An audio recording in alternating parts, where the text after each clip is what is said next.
la canción que escribió para su padre, y que lo hizo famoso sin que él llegara a verla. En 1972, una balada suave empieza a sonar en todas las radios de Estados Unidos, de México, de medio mundo.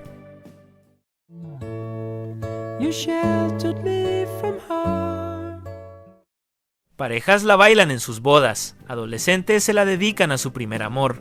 Locutores de radio la presentan, noche tras noche, como la canción de amor perfecta, la que todo mundo quiere escuchar una vez más, antes de que termine el programa. Durante más de 50 años, millones de personas la han escuchado pensando exactamente lo mismo, que es la declaración más honesta jamás escrita sobre el amor de pareja. Y aquí está lo que casi nadie sabe todavía: se equivocan. No es una canción de amor, es una carta.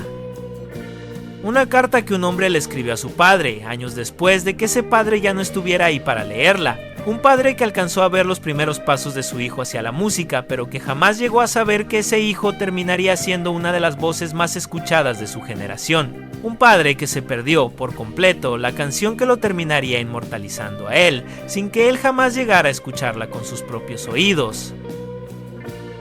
Esta es la historia de David Gates y de Bread.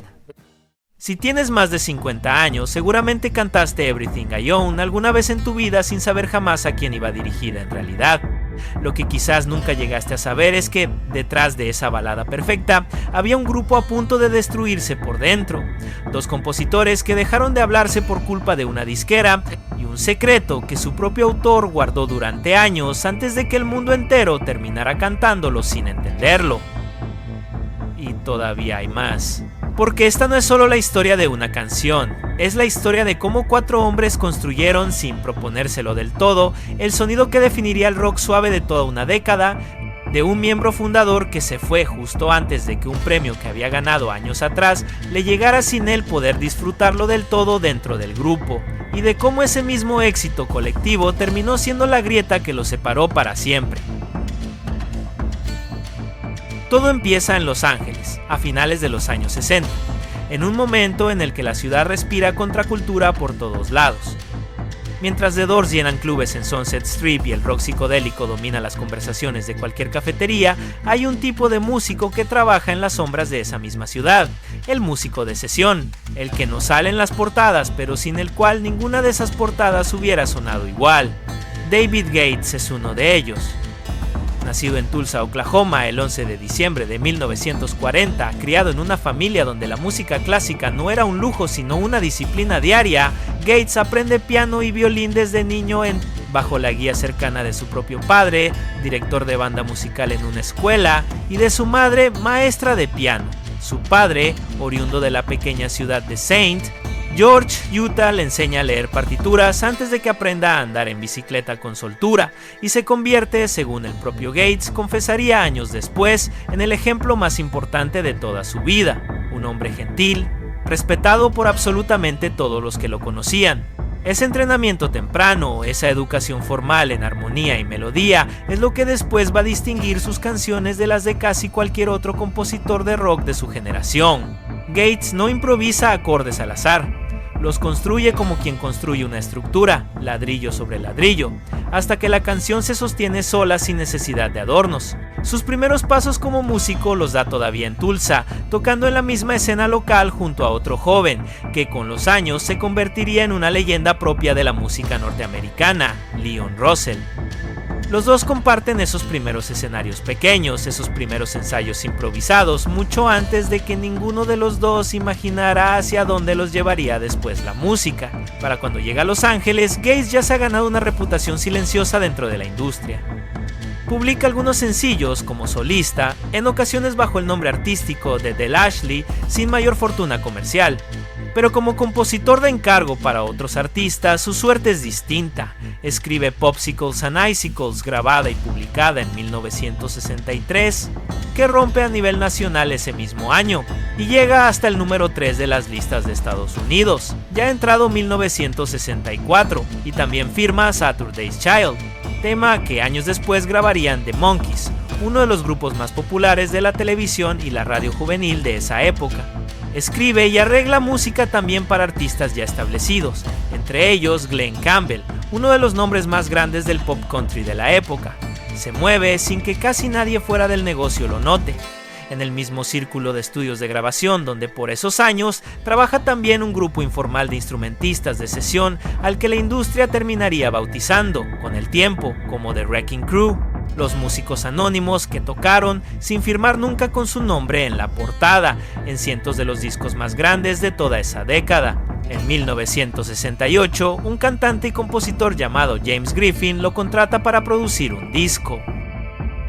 Griffin, nacido en Memphis, Tennessee, una ciudad que para entonces ya cargaba sobre los hombros buena parte de la historia musical norteamericana del siglo XX, llega a Los Ángeles con esa misma mezcla de raíces sureñas y ambición que tantos otros músicos de su generación traían consigo cuando cruzaban el país entero, buscando una oportunidad real en la industria discográfica de California.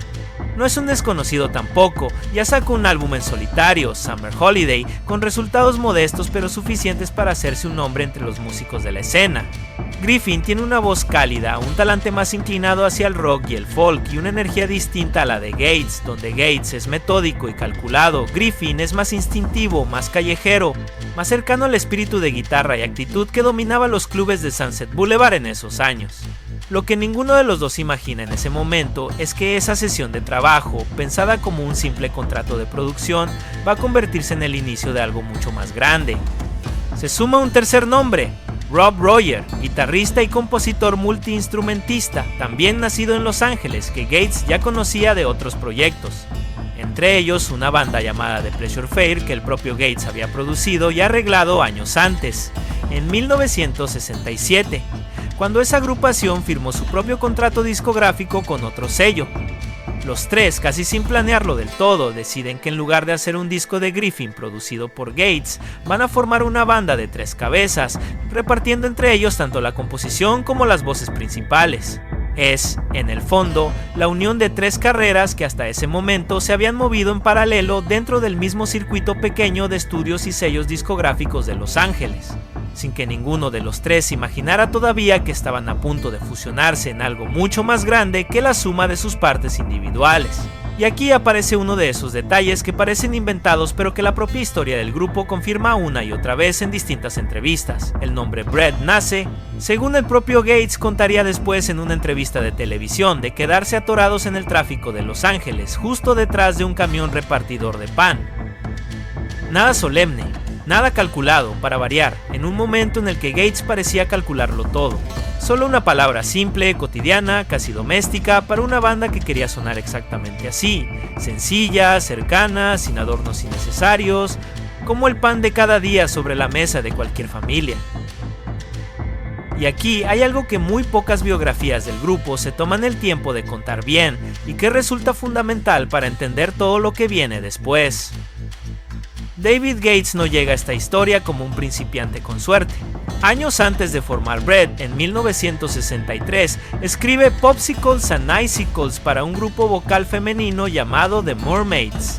La canción rompe a nivel nacional ese mismo año y se cuela hasta el número 3 de Estados Unidos, la primera gran señal comercial de que Gates tiene, de verdad, un don especial para construir melodías que se quedan pegadas en la memoria del oyente casi sin esfuerzo. Y aquí está el primer eco silencioso de la tragedia que sostiene toda esta historia. 1963 es exactamente el mismo año en el que Gates pierde a su padre.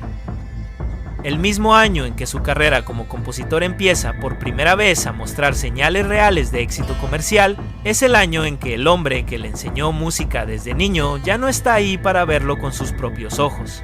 Esa coincidencia, ese cruce casi cruel entre el primer triunfo y la primera pérdida grande, es la semilla que, casi 10 años después, terminaría floreciendo en Everything I Own. Aunque en ese momento, en 1963, Gates todavía no tiene ni idea de la canción que un día va a escribir. Rob Royer, por su parte, ya venía cargando su propia historia de éxito silencioso. Junto a Jimmy Griffin y usando los seudónimos Rob Wilson y Arthur James, había escrito la letra de una canción llamada For All We Know para la película Lovers and Other Strangers. Esa canción en 1971 terminaría ganando el Oscar a la mejor canción original y se convertiría en la voz de The Carpenters. en uno de los grandes éxitos adultos contemporáneos de esos años. Aquí aparece una de las ironías más finas de toda esta historia, una que casi nadie recuerda hoy.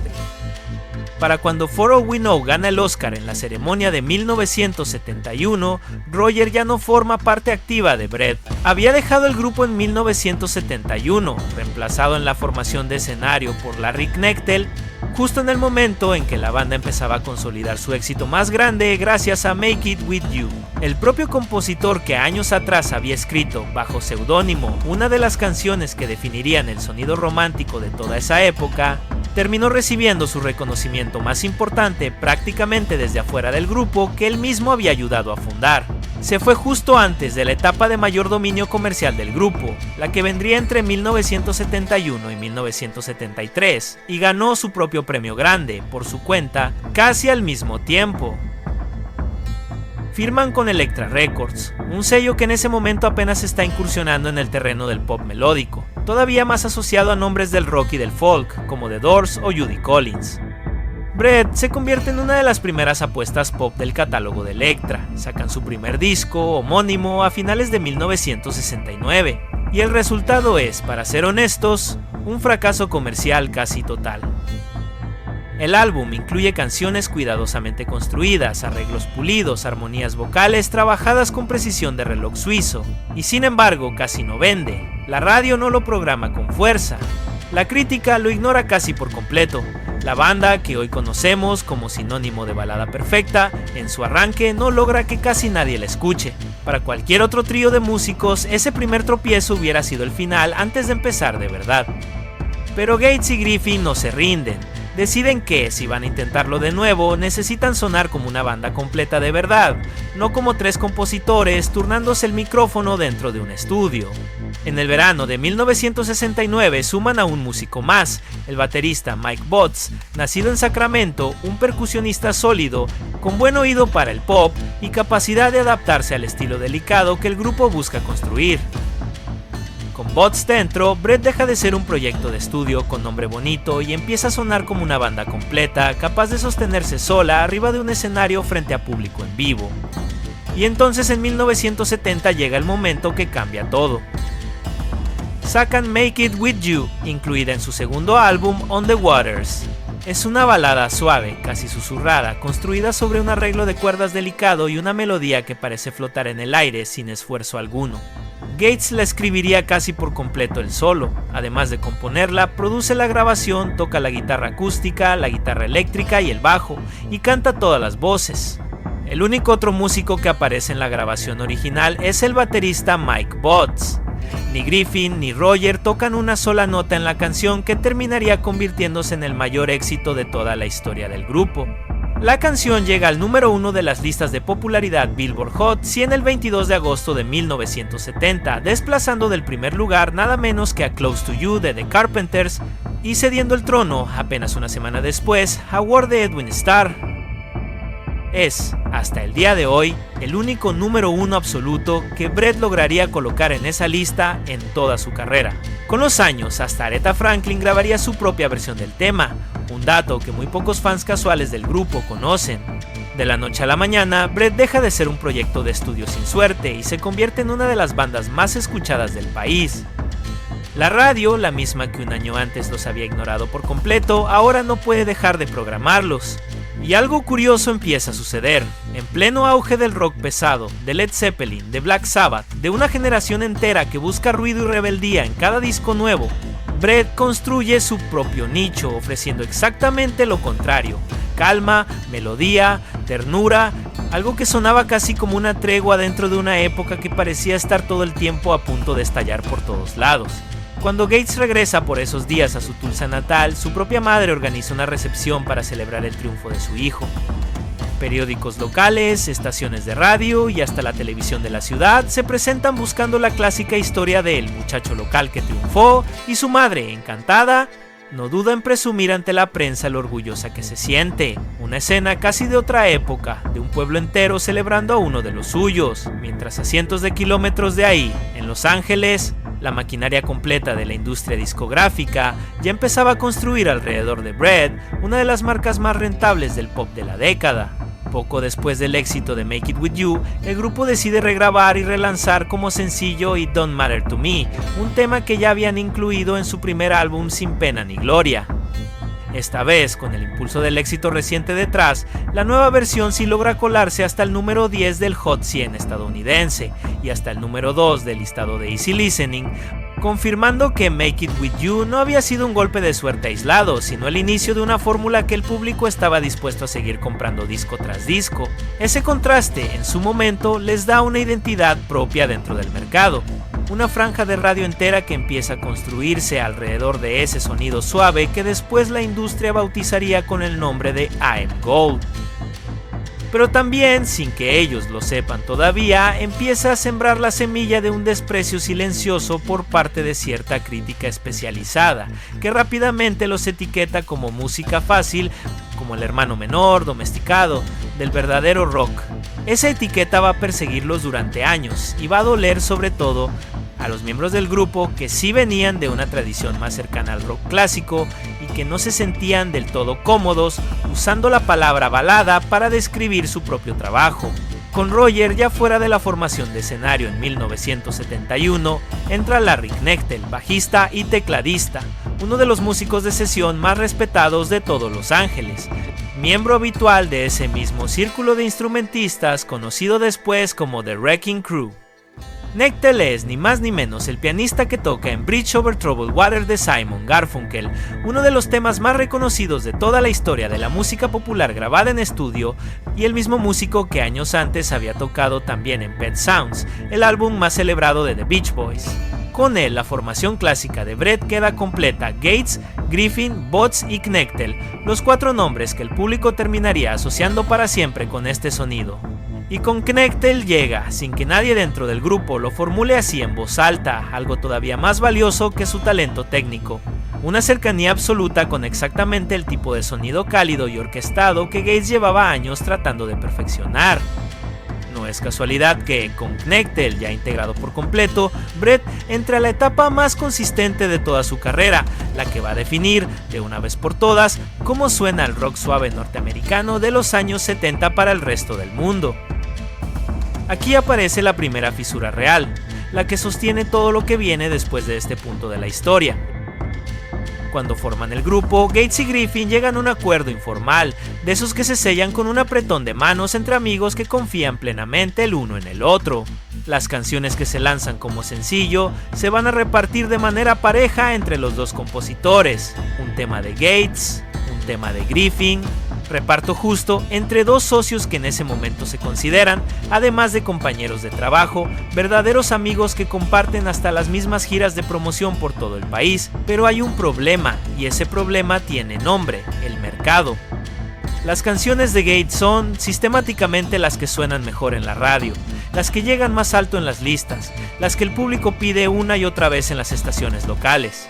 Elektra, la disquera, lo nota casi de inmediato y empieza a elegir de forma cada vez más sistemática los temas de Gates para la cara A de cada sencillo, relegando los de Griffin a la cara B, ese espacio que la mayoría de los radioescuchas ni siquiera voltea a escuchar con atención.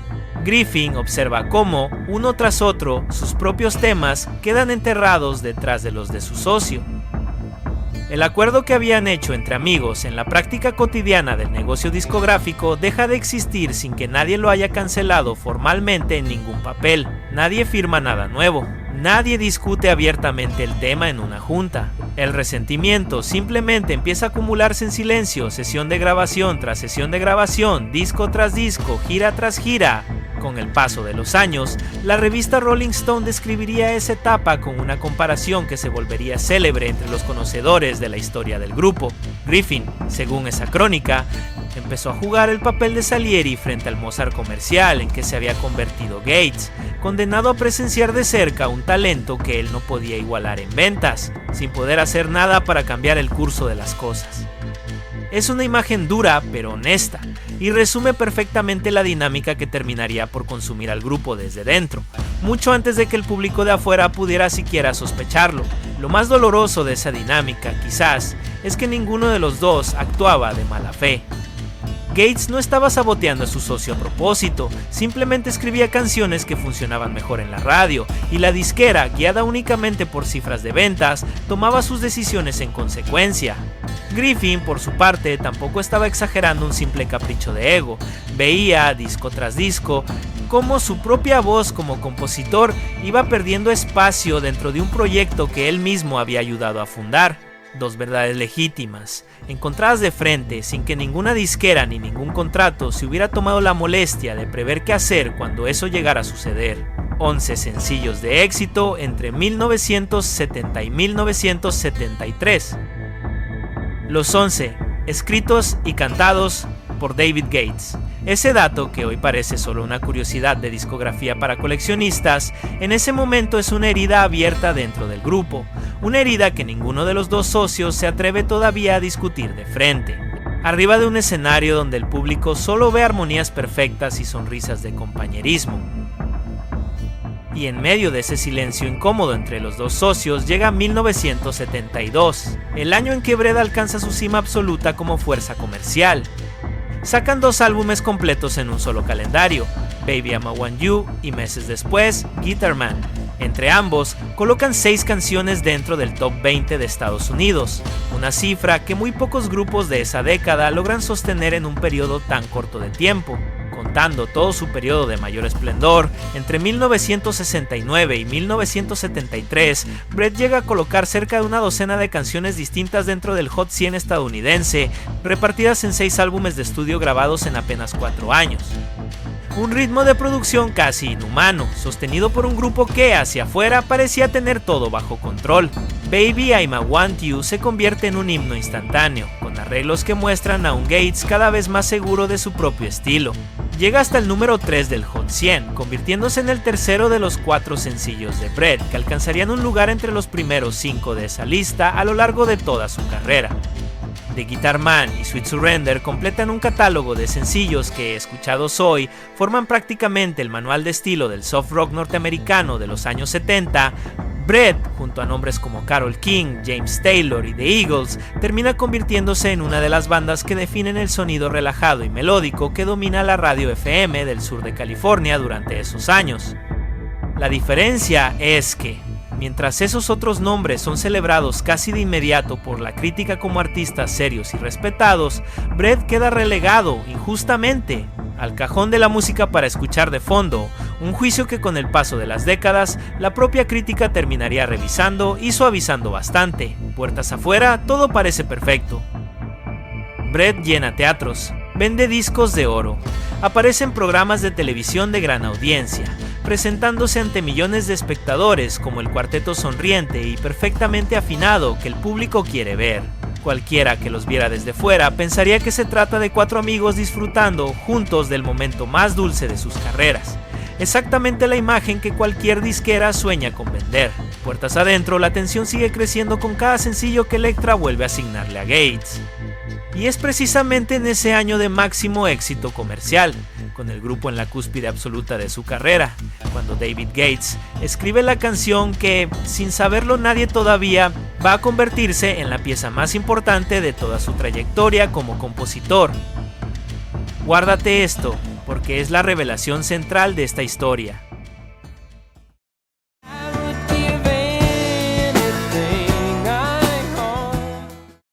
Everything I Own no nace de una ruptura amorosa, como han asumido millones de personas durante más de 5 décadas. Nace de una pérdida que Gates carga desde hace casi 10 años, desde 1963, ese mismo año en el que su primer gran éxito como compositor coincidió, casi de forma cruel, con la partida de su padre. Su padre alcanzó a ver los primeros pasos de David en la música. Alcanzó a verlo estudiar piano y violín con disciplina desde niño, alcanzó a verlo empezar a trabajar como músico de sesión en Los Ángeles, alcanzó incluso a verlo colocar su primera canción dentro de las listas de popularidad. Lo que jamás alcanzó a ver fueron las canciones grandes, fue el número 1 de Make It With You. Fue Bread convertido en una de las bandas más escuchadas del país entero. Todo eso llegó años después de que su padre ya no pudiera enterarse de nada. Gates cuenta en distintas entrevistas a lo largo de su vida que en el funeral un amigo cercano se le acercó y le dijo una frase que se le quedaría grabada para siempre, que su padre estaba profundamente orgulloso de lo que su hijo estaba empezando a construir. Años después, con esa frase todavía resonando en su cabeza, Gates decide sentarse a escribir una canción en su memoria. Como en la mayoría de sus composiciones, la música llega primero, casi completa, casi sin esfuerzo. La letra, en cambio, tarda un poco más en alcanzarla, tratando de encontrar las palabras exactas para algo que en realidad no tiene palabras exactas. Incluso el título de la canción tiene su propia historia pequeña detrás. Gates recordaría después que en una ocasión, con muy poco dinero disponible en ese momento de su vida, le mandó a su madre una orquídea de regalo por su cumpleaños. Su padre, conmovido por el gesto, le escribió después diciéndole que a cambio podía tener todo lo que ella poseía. Esa frase sencilla, dicha entre familia, terminaría convirtiéndose años después en el título de una de las canciones más grandes de su carrera. Y aquí está el giro que casi nadie conoce todavía. Escribió la letra de forma que pudiera sonar para cualquier oyente casual como una canción de amor de pareja. No fue un accidente, fue una decisión consciente. Gates sabía que una canción abiertamente dedicada a un padre ausente tenía menos posibilidades comerciales que una balada romántica universal. Así que construyó las palabras para que funcionaran en los dos sentidos a la vez, como un lamento por un amor perdido y como una carta íntima que solo él sabía a quién iba dirigida en realidad. Cuando se la tocó por primera vez a su esposa, en la intimidad de su casa, ella no necesitó que le explicara absolutamente nada. Supo de inmediato, con esa certeza que solo tienen las personas que de verdad conocen a alguien, que esa canción no hablaba de un romance, hablaba de su padre. Y se soltó a llorar ahí mismo, escuchándola por primera vez, sin que Gates tuviera que confirmarle una sola palabra de lo que ya era evidente para ella. La canción sale en 1972, dentro del álbum Baby I'm a Want You. Llega hasta el puesto número 5 de las listas de popularidad en Estados Unidos. Alcanza también el número 5 en Canadá, y en Filipinas se convierte ni más ni menos en un rotundo número 1, iniciando ahí una relación de cariño particular entre el público filipino y el catálogo completo de Bread, que se mantendría, curiosamente, durante décadas, al punto de que hoy en día sigue siendo una de las bandas extranjeras más queridas dentro de la música popular de ese país. Y aquí hay un dato que resulta casi paradójico: la versión original de Bread ni siquiera logra entrar al top 30 de las listas del Reino Unido. Tienen que pasar dos versiones completamente distintas, grabadas por dos artistas completamente distintos, para que la canción finalmente conquiste ese país por completo. El cantante jamaiquino Ken Boothe la lleva al número 1 del Reino Unido en 1974 con una versión en clave reggae, completamente distinta al original. Y 13 años después, en 1987, el propio Boy George graba su propia interpretación de la canción, que también alcanza el primer lugar de las listas británicas, además del número 1 en Irlanda y en Noruega, justo en un momento en el que él mismo estaba atravesando una separación muy pública de su propia banda, Culture Club, y una etapa personal sumamente difícil. Dos versiones completamente distintas, grabadas en dos momentos completamente distintos, ambas más exitosas en las listas británicas que la canción original de Bread, y ninguna de las dos en la mente del público general, conectada jamás con la historia real de un padre que nunca llegó a escucharla. Desde entonces, Everything I Own ha sido interpretada en bodas, dedicada entre parejas, colocada en listas de las mejores canciones de amor de la historia una y otra vez, sin que la inmensa mayoría de quienes la cantan sepan jamás que, en realidad, es la despedida silenciosa de un hijo hacia un padre que nunca llegó a escuchar el disco que lo terminaría haciendo famoso. Y aquí viene algo que muy pocos documentales sobre Bread se toman el tiempo de contar. Everything I Own no es la única canción del catálogo de David Gates que el público terminó entendiendo completamente al revés. Tomemos Aubrey, uno de los sencillos más queridos del álbum Guitarman, lanzado como sencillo en 1973 y que llega hasta el puesto número 15 del Hot 100 estadounidense, consolidándose con el tiempo como uno de los temas favoritos de los propios seguidores del grupo. Algunos rankings incluso lo colocan como la segunda mejor canción de todo su catálogo, apenas detrás de If. Durante décadas, generaciones enteras de fans han construido sus propias teorías sobre esa canción, que habla de una niña que se perdió al nacer, que es un homenaje a un amor imposible, que esconde una tragedia familiar dentro de la propia banda. Ninguna de esas teorías es cierta. La verdadera inspiración de Aubrey es mucho más sencilla y a la vez mucho más entrañable. Gates escribió la canción después de ver la película Breakfast at Tiffany's, protagonizada por Audrey Hepburn. El nombre Aubrey es en realidad su propia forma personal de decir Audrey. Una canción de admiración lejana hacia una actriz de cine, convertida por la imaginación colectiva del público en una tragedia que jamás existió. Y luego está If, quizás la canción más versionada de todo el catálogo del grupo, con más de 80 interpretaciones distintas grabadas a lo largo de los años en todo tipo de géneros. Olivia Newton-John la graba en 1971, apenas iniciando su propia carrera como solista, y la interpreta en su primera aparición en televisión estadounidense. The Supremes y The Four Tops la graban juntos ese mismo año, mezclando el estilo soul de Motown con una balada nacida en el otro extremo del espectro musical. Y en 1975, de manera casi inexplicable para cualquiera que revise la historia del pop de esos años, el actor Telly Savalas, mundialmente conocido por su papel del detective Koyak en televisión, graba una versión completamente hablada de If que llega, sin que nadie lo hubiera anticipado, al número 1 de las listas del Reino Unido. Hasta el día de hoy, esa versión ostenta el récord del título más corto en alcanzar jamás el primer lugar de las listas británicas. Y todavía hay una tercera canción que merece mencionarse aquí, porque incluso su propio autor confiesa haberla subestimado por completo. Diary, lanzada también en 1972, cuenta la historia de un hombre que encuentra el diario íntimo de la mujer que ama y empieza a leerlo pensando que va a encontrar palabras dulces escritas para él.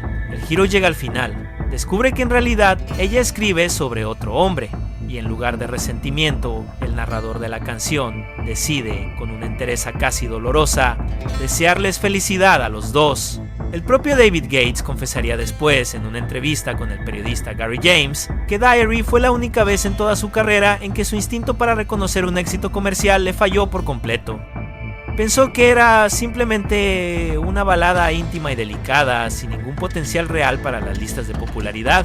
Se equivocó. La canción llegó hasta el puesto número 15 del Hot 100 estadounidense, demostrando que el propio compositor, con todo su talento, tampoco terminaba de entender del todo el poder real de sus propias canciones antes de soltarlas al mundo. Incluso el propio David Gates se cuela, sin que muchos fans lo recuerden, en la cultura pop de otras maneras. Aparece como pianista en una escena de la película de persecuciones Vanishing Point, de 1971, y años después, junto a Larry Knechtel, hace una aparición como sí mismo en un episodio de la serie de televisión Las aventuras de los Hardy Boys en 1978. Pequeños destellos de un compositor que, sin proponérselo, terminó siendo parte del paisaje cultural completo de toda una década, mucho más allá de lo que la radio por sí sola podía contar. 10 de los sencillos de Brett llegan a colarse dentro del top 20 de Estados Unidos a lo largo de su carrera. Y en el terreno más específico de las listas de Easy Listening, el formato de radio dedicado exclusivamente a la música suave y melódica que iba directo a las salas de las familias norteamericanas, el grupo coloca nada menos que 4 sencillos distintos en el primer lugar, entre ellos Sweet Surrender, que en 1972 pasa 2 semanas completas como número 1 de ese formato, además de convertirse en un top 10 en Canadá y en Nueva Zelanda. Ese dominio silencioso de un formato de radio entero, lejos de las portadas de las revistas de rock, es quizás la prueba más contundente de hasta dónde había calado la fórmula de Gates dentro de la vida cotidiana de millones de hogares norteamericanos. No necesitaban estar en la conversación de los críticos especializados. Estaban, de forma mucho más profunda y duradera, sonando en las cocinas, en los autos familiares, en las bodas, en las primeras citas de toda una generación que ni siquiera sabía los nombres completos de los 4 hombres detrás de esas canciones. Incluso después de la primera separación de 1973, esa fórmula sigue funcionando cuando el grupo decide intentarlo una vez más. Lost Without Your Love, el sencillo que da nombre al álbum de reencuentro de 1976, se mantiene 16 semanas completas dentro del listado de popularidad estadounidense, una permanencia larga que confirma que, a pesar de los años de silencio entre ellos, el público seguía esperando exactamente ese sonido. Hold Tight, otro tema de ese mismo álbum, sería retomado un año después por la cantante y actriz Vicky Sue Robinson, prueba de que incluso el material menos conocido del catálogo tardío de Brett seguía teniendo suficiente fuerza melódica como para atraer a otros artistas. Mientras Brett disfruta de su momento más alto en las listas de ventas, la crítica especializada de rock lo recibe con desdén. Se les compara constantemente con The Carpenters, el otro gran fenómeno del pop melódico de la época, y con grupos como America, otro trío de guitarras suaves que en esos mismos años competía por el mismo público radiofónico. Es una comparación que ni Griffin ni Roger terminan de digerir bien. Para dos músicos que se consideran a sí mismos parte de una tradición más cercana al rock y al folk, que los coloquen en el mismo estante que un dueto de pop dulce, sin filo, resulta casi humillante, y así lo dejan saber en más de una entrevista de la época. Ese roce con la crítica se combina además con el desgaste físico y emocional de años de grabación casi ininterrumpida. Entre 1969 y 1973, Brett lanza 6 álbumes de estudio. Ese ritmo de producción, sumado a giras constantes por todo el país, empieza a pasar factura a las relaciones personales dentro del grupo.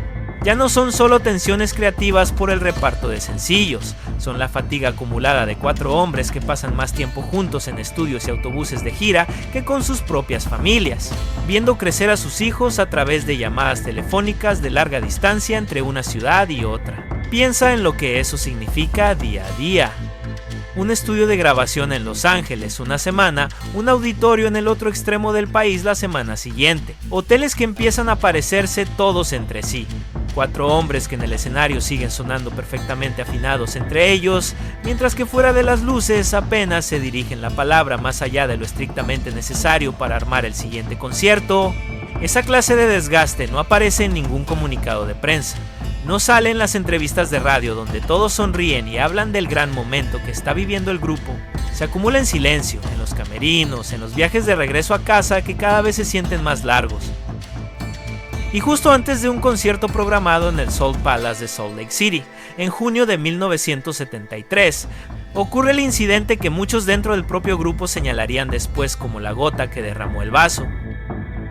Un accidente de camión durante el traslado del equipo destruye buena parte de los instrumentos y del material técnico de la banda, justo antes de subir al escenario esa misma noche. Guitarras que habían acompañado giras enteras, amplificadores, teclados, todo reducido a chatarra en cuestión de segundos, en algún tramo de carretera entre una ciudad y otra, mientras miles de boletos ya estaban vendidos para un show que de un momento a otro se convierte en una carrera contrarreloj para conseguir equipo prestado y no cancelar la noche por completo. Para una banda que llevaba años acumulando pequeñas fricciones sin resolver, encontrarse de golpe con ese tipo de crisis logística, resuelta las carreras, con los nervios ya al límite por el desgaste de tantos años de gira, funciona casi como un espejo brutal de todo lo que llevaban tiempo evitando hablar entre ellos. Para 4 músicos ya desgastados por años de fricción silenciosa, ese incidente aparentemente menor, un simple accidente logístico de los que ocurren constantemente en cualquier gira larga, termina de inclinar la balanza hacia un lado que ya se veía venir desde hacía tiempo. No es la causa real de la ruptura, es apenas la señal que todos estaban esperando, sin decirlo en voz alta, para finalmente dejar de fingir que todo seguía funcionando igual que en 1970. Deciden separarse. No hay un anuncio dramático ni una conferencia de prensa cargada de acusaciones cruzadas. Simplemente, después de Guitar Man, el 6º álbum de estudio, cada uno toma su propio camino, dejando a millones de fans preguntándose qué había pasado realmente dentro de una banda que, hacia afuera, parecía disfrutar del mejor momento de toda su carrera apenas unos meses antes. La noticia toma por sorpresa a buena parte de la prensa musical de la época, acostumbrada a ver a Brett como una máquina de éxito sin fisuras visibles. Nadie en el público general conocía todavía la historia del reparto desigual de sencillos, ni las tensiones que llevaban años acumulándose lejos de los micrófonos de las entrevistas. Para el mundo exterior, Brett simplemente dejó de existir un día, sin explicación clara, justo cuando más discos vendía. Cada uno intenta abrirse camino en solitario. A Gates le va relativamente bien, saca First en 1973 y Never Let Her Go en 1975, ambos con la misma sensibilidad melódica que definió a Brett, acompañado curiosamente por sus propios excompañeros Mike Botts y Larry Knechtel, quienes siguen tocando junto a él incluso fuera del grupo. Después, en 1977, escribe y graba el tema principal de la película The Goodbye Girl, protagonizada por Richard Dreyfuss y Marsha Mason. La canción llega hasta el puesto número 15 del Hot 100 y hasta el número 3 del listado de Easy Listening, convirtiéndose en el mayor éxito de toda su carrera como solista. La película, por su parte, le da a Dreyfuss el Oscar al mejor actor esa misma temporada, dejando a Gates, una vez más, como el compositor detrás de escena de un fenómeno cultural que el público asocia más con la pantalla que con su música. A Griffin, el camino en solitario le resulta considerablemente más difícil. Sus discos como solista no logran replicar ni de lejos el impacto comercial que tenía dentro de Bread, y aunque sigue componiendo y grabando durante años, con proyectos posteriores como Black Tie y The Remingtons, nunca vuelve a alcanzar el nivel de exposición masiva que había tenido como parte del cuarteto que él mismo ayudó a formar. En 1976 ocurre lo que muchos fans llevaban 3 años esperando sin atreverse a pedirlo abiertamente. Bread se reúne. A diferencia de sus primeros discos, esta vez el sonido se apoya un poco más en el piano y menos en la guitarra acústica que había definido su época dorada, una decisión que algunos críticos leerían después como un intento, quizás inconsciente, de sonar distinto a la banda que se había roto 3 años antes, aunque siguiera llevando exactamente el mismo nombre. Sacan Lost Without Your Love, y el tema que le da título al álbum llega hasta el puesto número 9 de las listas de popularidad, permaneciendo 16 semanas dentro del listado, convirtiéndose en el último gran éxito de la carrera del grupo dentro del top 10 estadounidense. Por un momento parece que la vieja fórmula todavía funciona. Las armonías siguen intactas, la melodía sigue siendo indiscutiblemente la de Bread, pero la reconciliación, construida más sobre la nostalgia y la oportunidad comercial que sobre una verdadera resolución de las viejas heridas, no dura mucho. Las mismas tensiones que los separaron en 1973 vuelven a asomarse casi de inmediato, esta vez con menos paciencia de ambos lados para sostenerlas otra vez. Y entonces llega uno de los capítulos más amargos de toda esta historia, uno que muy pocos documentales sobre el grupo se atreven a contar con todo detalle. Griffin se aleja de nuevo, esta vez de forma más definitiva. Gates, sin embargo, decide continuar, arma una nueva alineación y sigue girando bajo el nombre de Bread, presentándose ante el público con material del catálogo clásico, pero sin la formación original completa que lo había hecho famoso. Griffin, que es copropietario legal del nombre del grupo, no se queda callado ante esa decisión. Lo demanda por seguir utilizando el nombre Bread sin su consentimiento como socio fundador. Un juez, revisando el caso, ordena algo que paraliza por completo la actividad del grupo bajo ese nombre. Ni Gates ni nadie más puede presentarse, grabar, ni cobrar regalías asociadas al nombre Bread hasta que la disputa quede resuelta por completo. ¿Y saben cuánto tardó en resolverse ese conflicto legal? 11 años. El caso no se cierra por completo sino hasta 1984. 11 años de silencio legal impuesto sobre el nombre de una banda que, apenas una década antes, había escrito una de las canciones más tiernas de toda la historia del pop norteamericano. 11 años en los que dos hombres que alguna vez se consideraron amigos cercanos, casi hermanos de oficio, no encuentran otra forma de resolver sus diferencias más que a través de tribunales, mientras las regalías de canciones que millones de personas seguían escuchando cada día quedaban congeladas en algún expediente legal, esperando una firma que tardaría más de una década en llegar. Piénsalo un momento.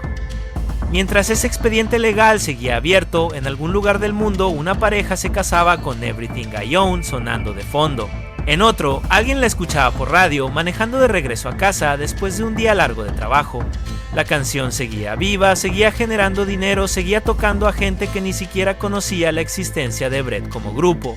Y sus propios creadores, mientras tanto, ni siquiera podían ponerse de acuerdo sobre quién tenía derecho a usar el nombre bajo el que esa misma canción había nacido. Hacia 1996, con las heridas ya bastante más viejas y ambos compositores instalados en etapas distintas de sus vidas, Gates y Griffin encuentran una tregua suficiente como para reunirse una vez más, esta vez para una breve gira de reencuentro que recorre distintos escenarios del país. No se graba material nuevo de peso, no hay un relanzamiento discográfico ambicioso detrás de esa gira. Es, en el fondo, una vuelta nostálgica de dos hombres que, a pesar de todo lo vivido, no pueden negar del todo la magia que solo lograban crear cuando cantaban juntos arriba de un escenario. No dura mucho. Pero es, en cierto modo, el último capítulo verdaderamente compartido de los dos socios que alguna vez llenaron el mundo entero de baladas construidas para sonar simples y terminar significando muchísimo más de lo que aparentaban en la superficie. Los años siguen pasando y con ellos, uno a uno, los integrantes originales de Bread empiezan a apagarse. Jimmy Griffin y Mike Botts se van en el año 2005, con apenas meses de diferencia entre ambos, cerrando de manera casi simultánea 2 de los 4 capítulos que habían construido juntos el sonido del grupo. Larry Knechtel, el último en sumarse a la formación clásica y uno de los músicos de sesión más respetados de su generación, parte en 2009. Después de Goodbye Girl, Gates sigue grabando por su cuenta durante años, sin prisa, sin necesidad de demostrarle nada a nadie. Falling in Love Again en 1980, Take Me Now en 1981 y más de una década después, ya instalado en un ritmo de vida mucho más tranquilo en su rancho, Love is Always 17 en 1994. En 2002 lanza The David Gates Songbook, una recopilación que mezcla material nuevo con los grandes clásicos de toda su carrera, tanto de su etapa solista como de sus años al frente de Bread. Nunca deja de componer del todo, simplemente deja de necesitar que el mundo entero lo escuche al mismo volumen que en los años 70. Hoy David Gates, ya retirado por completo de los escenarios con más de 80 años encima, vive en un rancho en el estado de Washington junto a su esposa Jo Rita. Es, desde hace más de una década, el único integrante original de Bread que sigue aquí para contar esta historia con su propia voz, el único que puede confirmar de primera mano cada detalle de lo que realmente ocurrió detrás de aquellas canciones que sonaban tan simples y que escondían tanto por dentro. En 2006, el grupo es incluido en el Vocal Group Hall of Fame, un reconocimiento tardío pero merecido a la influencia real que su catálogo tuvo sobre generaciones enteras de compositores de pop y rock suave que vinieron después. Y hay un rincón del mundo donde ese cariño nunca se apagó del todo, en Filipinas, donde Bread se volvió desde los años 70 una de las bandas extranjeras más queridas de toda la radio local. La banda tributo Toas, The Best of Bread, sigue llenando recintos como el Smart Araneta Coliseum de Manila o el Waterfront Cebu City Hotel, presentando ante nuevas generaciones ese mismo repertorio de baladas que sonaba en las tardes lentas de la Manila de los años 70, cuando era prácticamente imposible escapar de Bread en la radio filipina. Bandas tributo como esa siguen manteniendo vivo el repertorio de Bread en escenarios de todo el mundo y en redes sociales, presentando su música a audiencias que jamás vivieron los años 70, pero que reconocen, casi de inmediato, la calidez de esas melodías en cuanto las escuchan por primera vez, como si el tiempo no hubiera pasado en absoluto sobre ellas. Y hay algo más en esta historia que merece un momento de reflexión antes de cerrar.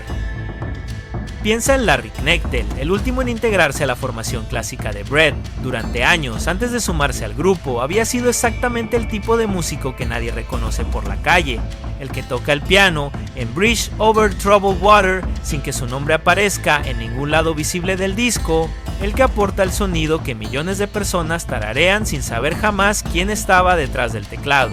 Al entrar a Bread, esa lógica se invierte por completo. De pronto, ese mismo músico que pasaba desapercibido en cada sesión de grabación se convierte en parte de una cara reconocible, de un nombre que aparece en las portadas de los discos, en las marquesinas de los teatros, en las entrevistas de televisión. Y sin embargo, cuando el grupo finalmente se disuelve para siempre, Knechtel regresa exactamente al mismo lugar del que había salido, al anonimato dorado de los estudios de grabación, tocando en sesiones para otros artistas durante el resto de su carrera, sin necesidad ni deseo de volver jamás a la primera línea. Ese vaivén entre el anonimato y la fama, entre ser el que sostiene la canción desde atrás y ser el que la canta al frente, es en realidad el hilo invisible que atraviesa toda la historia de Bread. Gates pasa de escribir canciones para las voces de otros a convertirse él mismo en una de las voces más reconocidas de la radio. Griffin pasa de ser la mitad de un acuerdo de reparto justo a convertirse en la mitad silenciada de esa misma sociedad. Y Roger, el que se va primero, termina ganando, desde fuera, el reconocimiento más prestigioso de todos, justo cuando ya no forma parte de la fiesta. 4 caminos distintos, 4 formas distintas de relacionarse con la fama, cruzándose todos dentro del mismo nombre simple, cotidiano, casi doméstico, que un día nació detrás de un camión repartidor de pan en pleno tráfico de Los Ángeles. Y esa es la ironía final que sostiene todo este documental, la misma con la que abrimos esta historia. Durante más de 5 décadas, millones de personas alrededor del mundo han cantado Everything I Own pensando en una pareja, en un amor que se fue, en una despedida romántica entre dos personas enamoradas. Muy pocos, hasta el día de hoy, sabían que la canción nació de un hijo que quiso decirle algo a su padre demasiado tarde para que él lo escuchara con sus propios oídos. Un padre que sí alcanzó a ver el comienzo del camino de su hijo. Que sí alcanzó a verlo estudiar, a verlo esforzarse, a verlo colocar su primera canción en las listas de popularidad, pero que se perdió por completo todo lo que vino después, el número 1, la fama, la banda que llenaría estadios y radios de medio planeta, y la canción escrita exclusivamente para él que terminaría inmortalizándolo sin que él jamás llegara a saberlo. Piensa por un segundo en todo lo que ese hombre se perdió sin saberlo. Se perdió ver a su hijo parado frente a miles de personas. Se perdió escuchar su propia historia convertida en una de las melodías más queridas de una generación entera. Se perdió, incluso, enterarse de que la orquídea que alguna vez le regaló a su esposa terminaría dándole nombre a esa misma canción. Y sin embargo, de una manera extraña, sigue estando presente cada vez que alguien la escucha, cada vez que alguien la canta sin saberlo, como si una parte de él hubiera quedado guardada para siempre dentro de esas notas. Esa es la verdadera historia detrás de una de las baladas más queridas del rock suave de los años 70. Una historia de talento genuino, de un ego que fue creciendo en silencio hasta romper una amistad, de una disquera que siempre eligió el mismo lado de la balanza, de un compositor que ganó su propio Oscar por su cuenta justo después de dejar el grupo que lo hizo famoso, de 11 años de silencio legal impuesto sobre un hombre que alguna vez representó pura ternura, y de un secreto guardado dentro de la canción más famosa de todas, esperando más de 50 años a que alguien finalmente lo contara completo. Y aquí en Latinoamérica esa historia pega distinto. Porque Everything I Own no se quedó únicamente en la radio en inglés. Llegó traducida, llegó versionada, llegó a sonar en programas dedicados a la música romántica en español, en esas emisiones nocturnas donde los locutores dedicaban canciones a distancia, entre ciudades, entre familias separadas por la migración, entre parejas que llevaban años de novios sin poder casarse todavía. Se volvió, con el paso de las décadas, una de esas piezas obligadas en cualquier fiesta de 15 años, en cualquier boda de rancho, en cualquier programa de radio de madrugada dedicado a los enamorados. Y ni siquiera ahí, en ese cariño tan cercano y tan cotidiano que el público latinoamericano le tiene a esta canción desde hace generaciones, se sabía realmente de dónde había salido. Quizás la próxima vez que la escuches sonar en alguna fiesta familiar, en la radio del carro de tus papás, en una repetición de programa nocturno de baladas clásicas, la vas a escuchar distinto.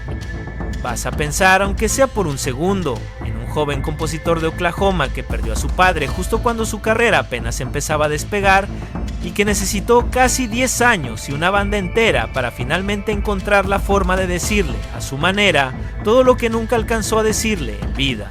Esa es, al final, la magia extraña de las grandes canciones populares. Pueden significar 1000 cosas distintas para 1000 personas distintas, casarse en 1000 bodas diferentes, sonar en 1000 radios diferentes alrededor del mundo entero, y aún así seguir guardando, en el fondo, una sola verdad muy íntima que solo su autor conoce por completo. Everything I Own hizo exactamente eso durante más de 50 años. Le perteneció al mundo entero como canción de amor, mientras seguía perteneciéndole, en secreto, únicamente a David Gates y a la memoria de su padre. Hoy, gracias a entrevistas, documentales y a la propia insistencia de Gates por finalmente contar la historia completa en sus últimos años de vida pública, ese secreto ya no es tan secreto. Y sin embargo, cada nueva generación que descubre la canción por primera vez en una plataforma de streaming, en una escena de película, en una boda a la que asiste de invitado, sigue teniendo que tropezarse con la misma sorpresa, la de enterarse de que la canción de amor perfecta en realidad nunca fue exactamente eso. Si esta historia te tocó de alguna forma, si alguna vez cantaste Everything I Own sin saber lo que realmente decía por dentro, síguenos. Aquí seguimos desenterrando las historias que se quedaron escondidas detrás de las canciones que todos creíamos conocer de memoria, esas que suenan tan simples en la radio y que, al final, resultan ser mucho más profundas de lo que cualquiera hubiera imaginado la primera vez que las escuchó. Muy pronto otra historia como esta te está esperando.